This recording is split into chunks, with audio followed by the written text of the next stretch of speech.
What can you learn about your communication? Especially from a recovering engineer who loves people. Stay right where you are. We'll tell you more. Welcome to How to Get What You Want.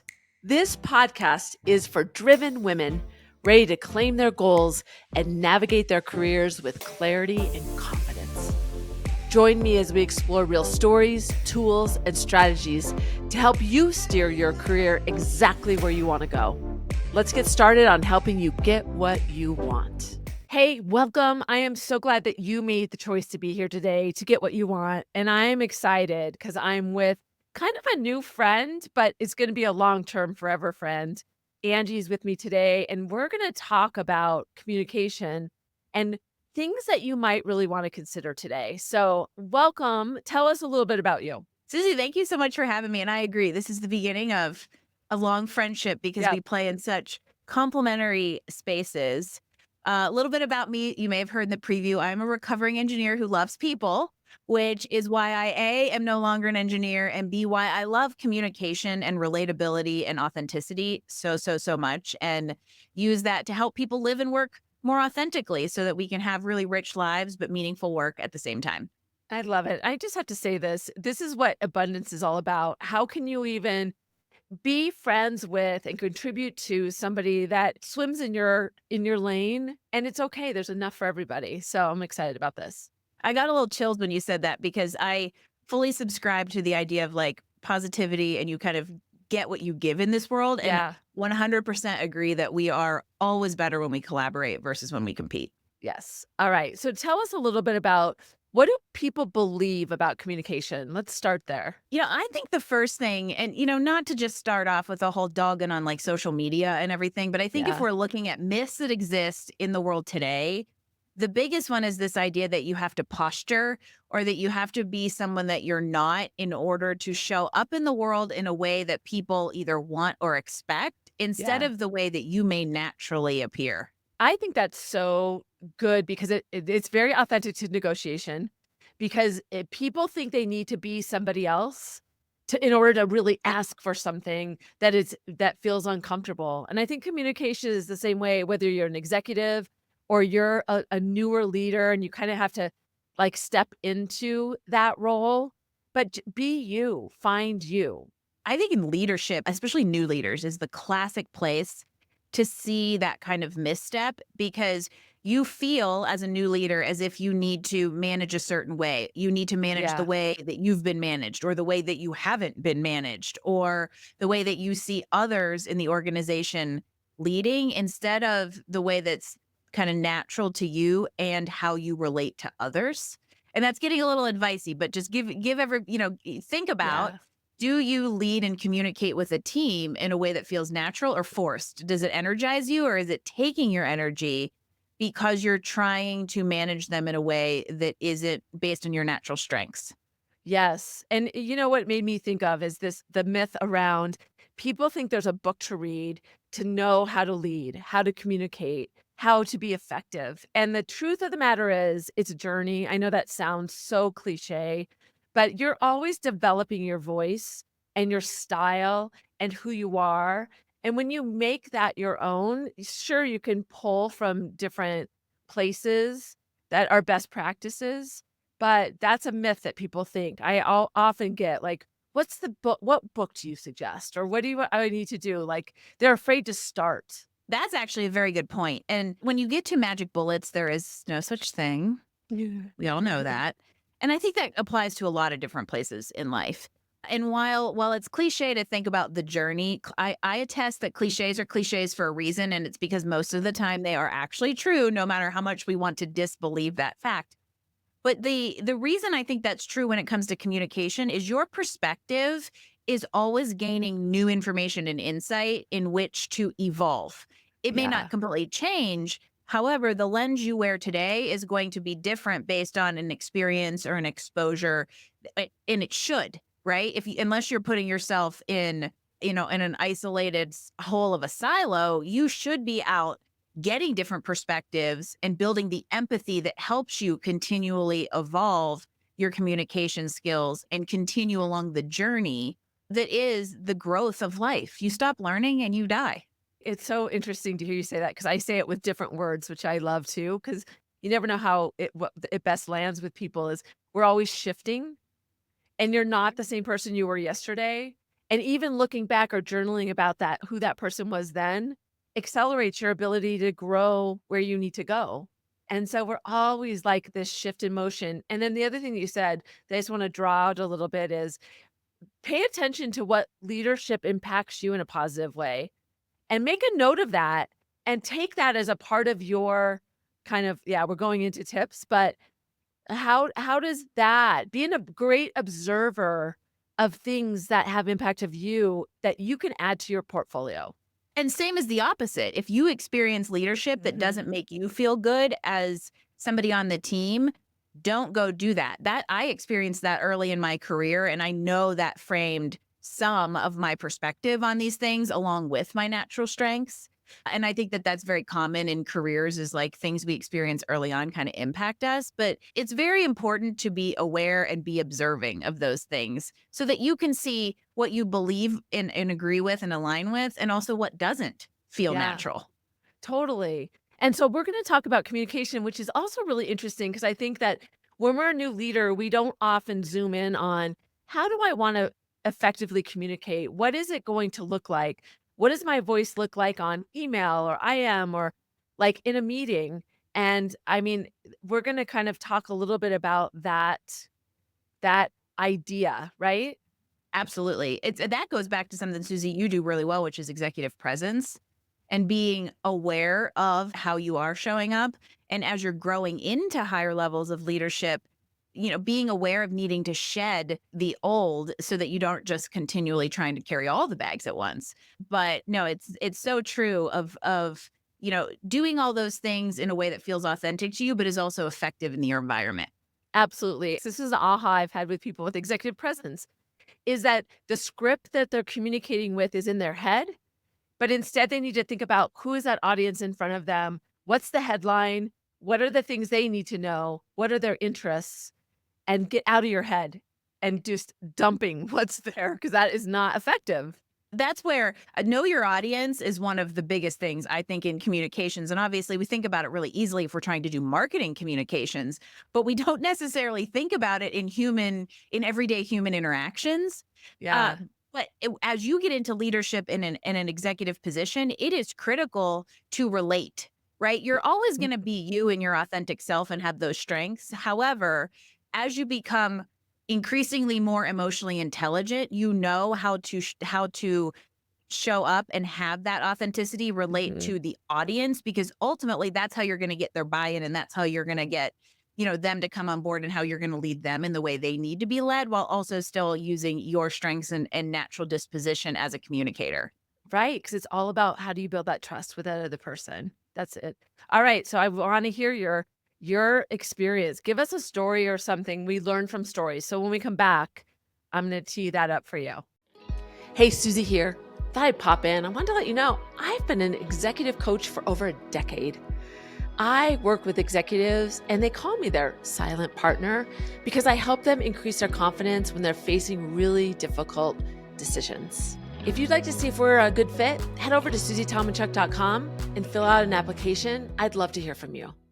So we learned so well through illustrated stories. And so I'd love you to share. I have no idea what you're going to share, but I'd love to hear a story from you. I love storytelling in general, and I actually think it is if we're talking about communications, I don't think it's used enough Mhm. to communicate things and build that kind of relatability. And so I love that we get to kind of bring the real look. And I don't know why this is what's in the front of my mind is I recently was working with a small team, since we're talking about communications and leadership, where it's a little bit of a flip of the script of what we've talked about so far, Susie, where the leader was the most effective communicator on the team, but it wasn't actually being received, even when put in the Interesting. context of the people that leader was talking to. And so it really created a disjointed and, on some level, kind of toxic interaction, also because there happened to be, one bad egg there that was disrupting everything. And so I think that's also important is like we can do everything we can as leaders to communicate well and communicate authentically and even relate that to somebody. But also it's our job on the other side to be receiving of that. And that's that kind of empathy piece. Because what we had going on here was this idea that one person on the team thought they knew what was right all the time, and that was not Mm. actually the leader. And even if it was the leader is not always right Yeah. all the time. And this was like one of those situations where they would talk the talk but wouldn't walk the walk and make hard decisions and choices and say to certain people on the team like, hey, you're not receiving this communication well, no matter how well we say it. How are we going to bridge the gap and get us all talking, get us all in a mutual purposeful kind of engagement where we're all on the same page and working towards the same thing collaboratively instead of kind of violently. So it's a super broad story that there's lots of little nooks and crannies we can dig into depending on kind of what we want to maybe teach people through the story today. But the big picture I want to set up there is, as a leader, your responsibility is to communicate naturally, authentically, and relatably to your audience, but you don't carry responsibility for how that's necessarily received. Mm. What would you have done differently as the leader to kind of like, I'm with air quotes, teach that person how to show up differently? Because that has impact on the broader team in terms of how that person then learns from that situation.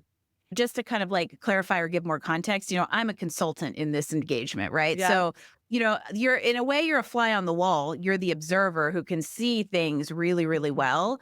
But I think the lesson here, both for me and how I could have maybe done something differently, additional, or encouraged them to do something additional or differently, is figure out a way to put that one person in the flip side, right? So, Mhm. this idea of how do we get them to empathize with the rest of Mhm. the team? Or how do we get them to step outside themselves and have that third party observer kind of perspective on the situation to understand how their actions are impacting the dynamic? It reminds me of having self-awareness. It doesn't sound like an overly self-aware person, and having that ability to zoom out and be able to see it from more than their perspective.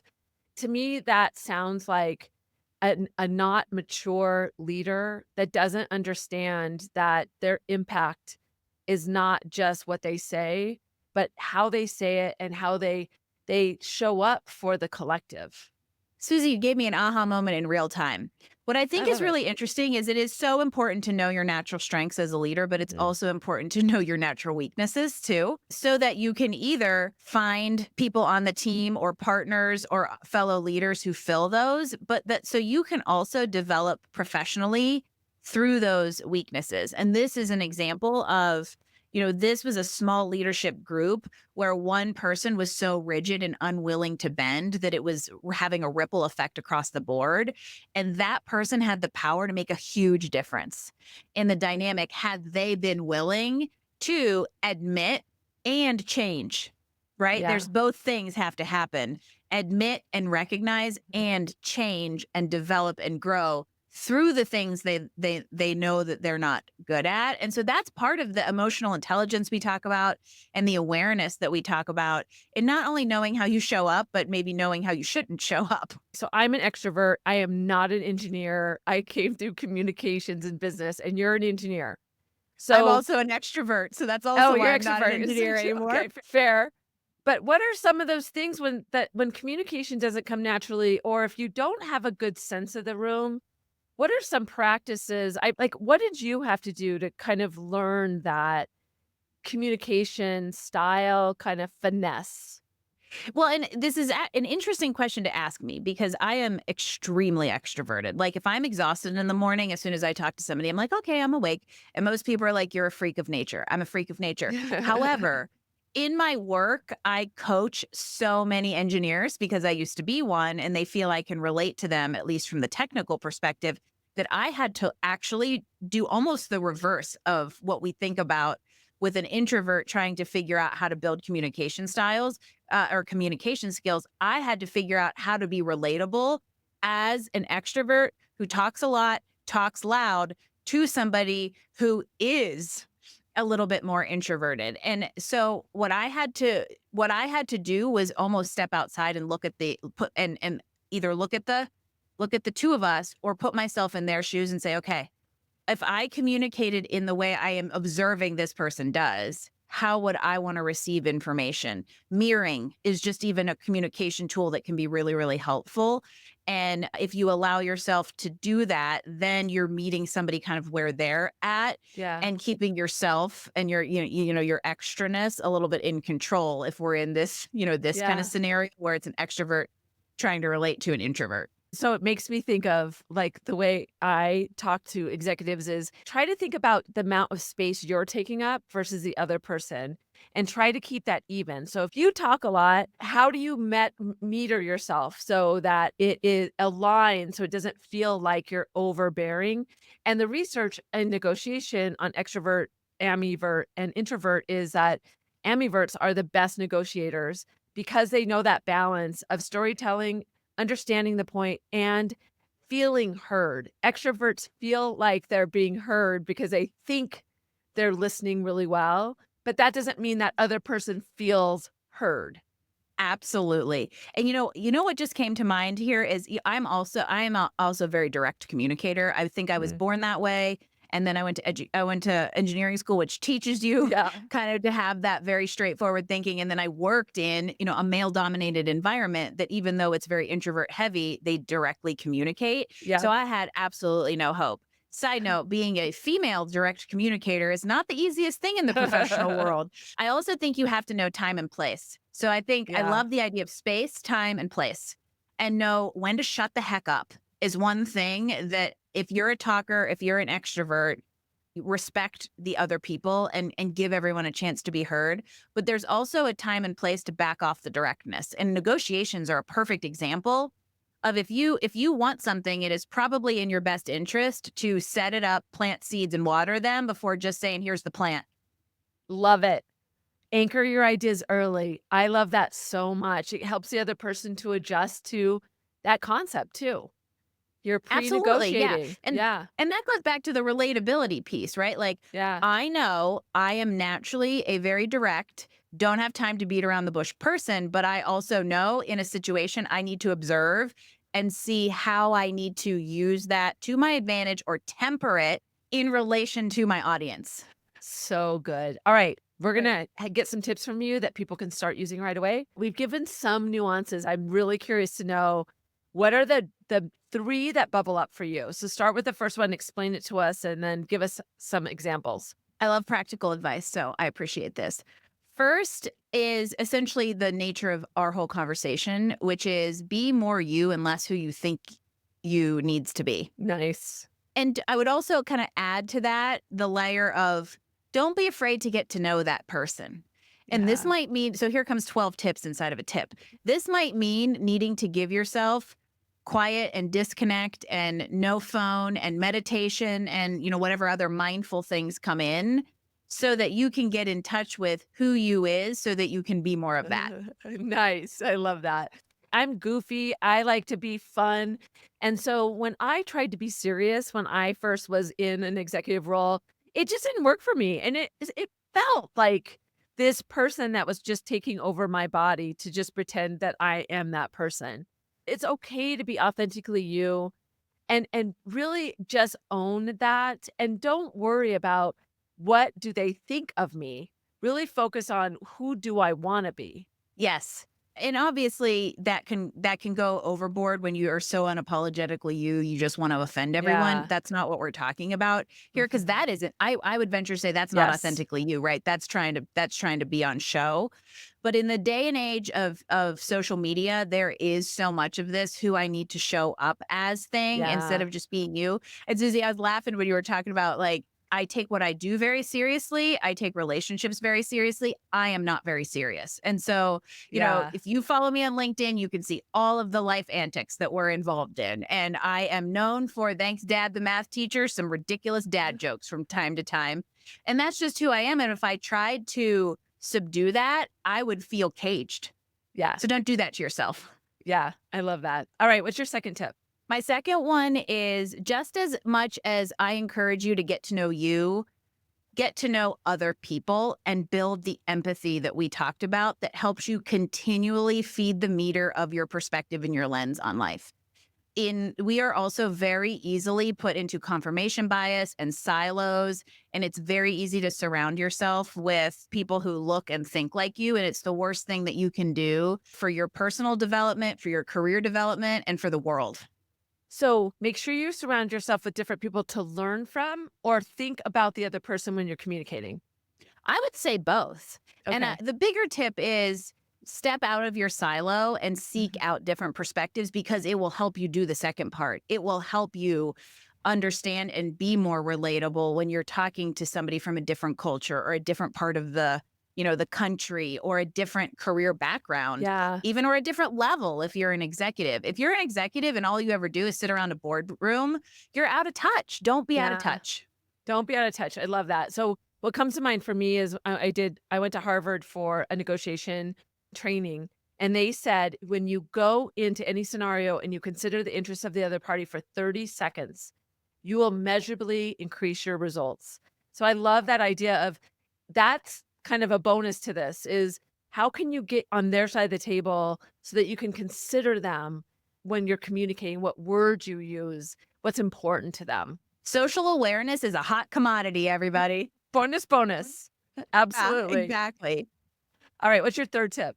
My third one is, actually, I set myself up pretty well. Just as much as Uh-huh. social awareness is a hot commodity, so is the knowledge that you have in your brain, and don't hoard it. So Huh. when you kicked us off, Susie, I love what you said about, we could easily look at each other as competition instead of collaborators. And I think you can think the same thing about the knowledge that you have in your head, and that you need to protect it and you can't do anything with it because then somebody will steal it. Give it away. Mm. Give your best stuff away. And whether you're, that in the entrepreneurial world, that tends to really support the purposeful, conscious entrepreneurship I'm passionate about. But I think even if you're an executive, that's where mentorship comes in. And that's where you have the ability to provide impact beyond your job Yeah. in taking your experience and your knowledge and your communication skills and feeding others with them.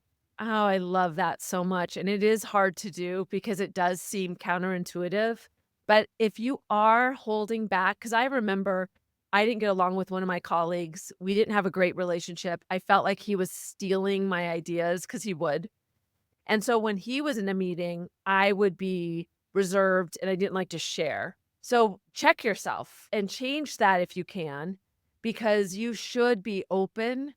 And if there is a reason why you feel constrained, go to the core of that and see what you need to adjust there. That's a really great real world example of, even at work, how that concept can make a huge difference to just even you individually, of fearing the share, Mhm. right? It quieted you and kind of like, kept you in a corner at work. And no one wants to be unheard because they feel like they are unsafe doing so. All right, so let me see if I can remember these. Be you, consider them and how you need to show up, and then don't restrict your wisdom and your ideas. And I would say too, don't dilute them by going, "I don't know if this is a good idea," or "I don't know if this is dumb." Like, stop doing that. I call people on that all the Stop time. shitting all over yourself. Yeah, stop Yeah, shitting, yeah. be confident in what you know, and also in the opinions around things, because it's also okay for those opinions to spark discussion. That goes back to Yes. number 2 of creating discussions with different perspectives that builds empathy. This is just, see how it's like top down, bottom up?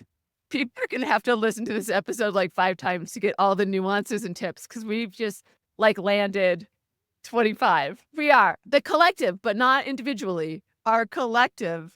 Not only is this a great episode for people to listen to, but I have, like, notes. I'm gonna re-listen. I feel like I've never really thought about communication being a really focal point of a great leader. I know that sounds so but that we don't focus on that.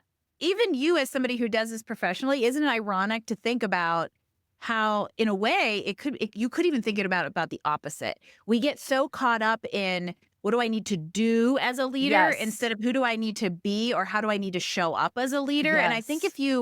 if you change that perspective, or maybe change the priority ever just so slightly, you'll be surprised at how much kind of easier it is and how much more relatable you are, because you're focusing on how to communicate your leadership to people you're showing instead of telling, and that's infinitely more powerful, to go back to the storytelling piece. Yeah. But even in leadership. You said that so well. And it increases your influence when people trust and people start to get to know you. So, oh, I love that. So, tell people about how to find you, how to connect with you. Oh, trust, by the way. That was that there's a whole other episode, Susie. Absolutely. You can find me if you want to follow along on all of our journey and antics. I'm on LinkedIn and I post profusely. And so whether it's pork rinds for a snack, the cat, mountain biking, or actually a leadership lesson, it's there. Just as Angie Callen. And if you want to find out more about what I do in the world of, career business and executive coaching, you can find me at careerbenders.com. Oh, okay, good. I'm going to follow you and start doing some wacky things because I'm really goofy and I don't think I do it enough. So you'll be my inspiration. Thank you for being here. If you love this podcast, my newsletter even goes further. Every week, I send exclusive negotiation scripts and real world case studies because it's just my world and I'm living in it. So it's all I know. Remember, negotiation is more than a skill, it's a mindset. Until next time.